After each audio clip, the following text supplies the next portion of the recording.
It's me again. Hi, Kate. Congratulations again. You weren't kidding when you told us you only wrote one acceptance speech. Why did you only write one for The Reader and not for Revolutionary Road? Because I thought that Anne Hathaway was going to win. Hands down, just no question. Just no question. And I really do feel like this is a dream, honestly. Has this happened before? It's unbelievable. It's not supposed to happen, is it, that way around? It's just unbelievable. Absolutely unbelievable. Hi, Kate, to your left. Did you, when you said you thought Anne Hathaway was going to win, did you see the Anne Hathaway listed on, did you hear about how she was listed as the winner on the Golden Globes website a couple of days ago? No. So you hadn't heard, okay. No. No, gosh. And did you get use of your blotting papers? Yes, I did. I don't think they were very good, though. No, I don't think they were very good. Anyway, moving on from blotting papers. Kate, in a historic sense, as far as we can tell, nothing like this has happened in a major award show before, Best Supporting and Best Lead. So what you've done is quite historical. What does that mean to you? And also, what does it feel like when lightning does strike twice? Okay, I was so shocked to win one, and to. I'm so, honestly, I can't believe it. I absolutely cannot believe it, and it's honestly amazing. It's amazing. Congratulations again. Your nude scenes are very impressive. I mean, you've done several. Thank you so much. But I want to ask you that was a really good segue. I like that. From The Reader, though, of course, it's like a guy who's fairly unknown who does full frontal. What's it going to take for a more established actor to start doing full frontal like women do, including yourself? Why does that dynamic exist, do you think? I am contemplating whether I should answer that question or not.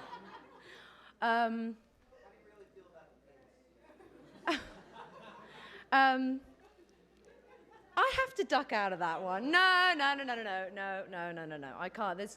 No, I can't answer that question. Sorry. Team. I mean, you convinced your husband, you convinced Leonardo, you wouldn't let this movie go. So did you feel some special responsibility toward them? And what did they say when you won? Well, they were shouting so loud, I couldn't hear, and I was shaking so much that I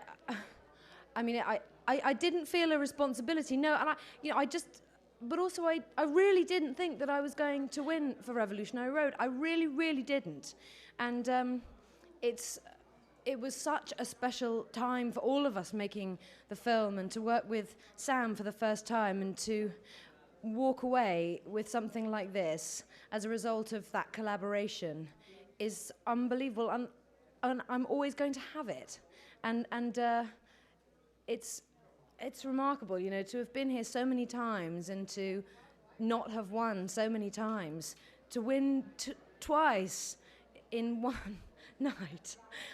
Okay, I'm going to stop now because I'm really babbling.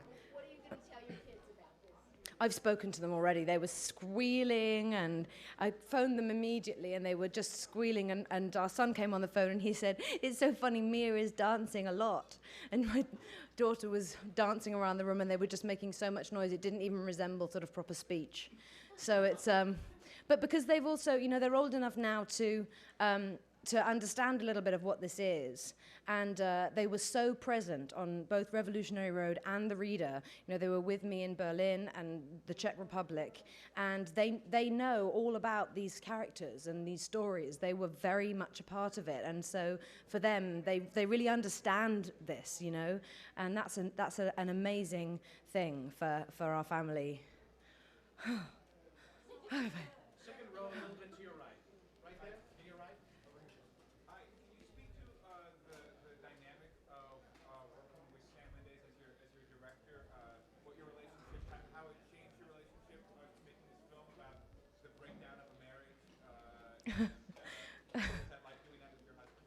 Well, I mean, you know, we did talk a lot about, you know, what's it going to be like? What if I get mad with you, and what if you get mad with me? And what if you think I'm being really bad one day?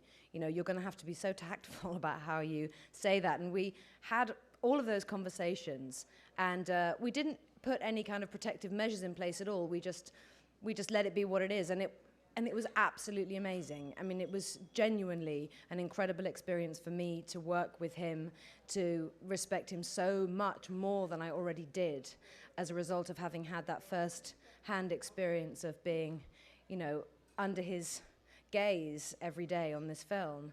And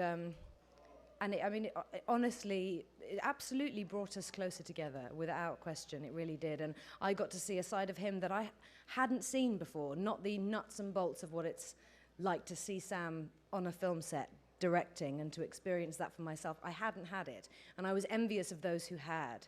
And so to have had access to a whole other side of him is such a gift, you know, really, honestly. It's just been an amazing time. Thank you. Kate, over here. You look amazing tonight. Can you talk Thank about what you. look you were going for and how long it took you to get ready? Thank you very much. I was just honestly hoping to be comfortable and not overdone, I think. And it took a couple of hours to get ready. Thank you. These two wonderful movies are from two wonderful books, and you thank the author of the Revolutionary Road. Which kind of reader are you, and which kind of a relationship do you have with the literature? With literature? Yeah. Well, I have to be really honest. The majority of the books that I read are children's books to my children. And so that's the type of reader that I am. And my relationship with literature is mostly built on making animal noises and doing silly voices for all the different characters in the story, developing a voice for the narrator of the story, and hopefully making the children laugh at the same time. And that's my honest answer to that question. In the last row, in the back. Hi. Hi. So, what do you want to say to your co-stars and the crew at the Reader, the German part of the co-stars? You know, that I wish that I had so much more time to talk about those people, because it wouldn't have been possible to have made the Reader in any other country than Germany, and with any other crew other than those wonderful German people. And I would want to thank them from the bottom of my heart. They were incredible every single day. They were so patient and stoic and uncomplaining and so much fun and so supportive. Genuinely, they were really a remarkable group of people. And I'm very, very happy that I've been able to walk away from that experience with some amazing, amazing memories. Last question on the right. Over here, this side. Hey, congratulations first. You're talking about your kids and having an award-winning mom and dad in the business. Is it destiny that they're bound to be actors or directors in the future too? Do they show any signs? Because children sometimes show those kind of signs. They're both quite colourful children, and they have very strong personalities. They like performing, but then I think, you know, Joe is 5 and Mia is 8, and I think that a lot of children at that age like to do that and just to dress up and act out and play act. I mean, and so it's very early to say, but I had fully prepared them for this evening. I spoke to them both before coming onto the red carpet, and I said, you know, both of you, that I love you very, very much, and you know that it really doesn't matter if I don't win anything, because I really did my best and that's all that counts. And Mia said, yeah, I know, in exactly that tone. And and you know, it was it's just extraordinary. I got 2.